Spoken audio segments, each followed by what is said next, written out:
শুভ সন্ধ্যা বন্ধুরা। সন্ধ্যেবেলায় দেখো চা রেডি করে নিলাম, সবাইকে চা দিয়ে আমিও চা খেয়ে নিলাম। তারপর চলে এলাম কেনাকাটা করতে।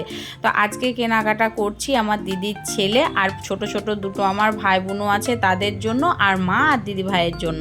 তো মা আর দিদি ভাইয়ের জন্য যে শাড়িগুলো কিনেছি সেই শাড়িগুলোর ভিডিও করা হয়নি, তোমাদেরকে কোনো একটা সময় ভিডিও করে দেখিয়ে দেবো। তো যাই হোক, কেনাকাটা করে আসলাম বাড়িতে, এসে দেখছি অনেকটা রাত্রির হয়ে গেছে। তো ঝটপট রাত্রের জন্য খাবার বানাতে হবে।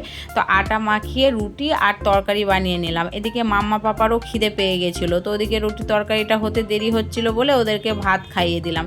ওদেরকে দুজনকে খাইয়ে দিয়ে এখন মাকে খেতে দেব।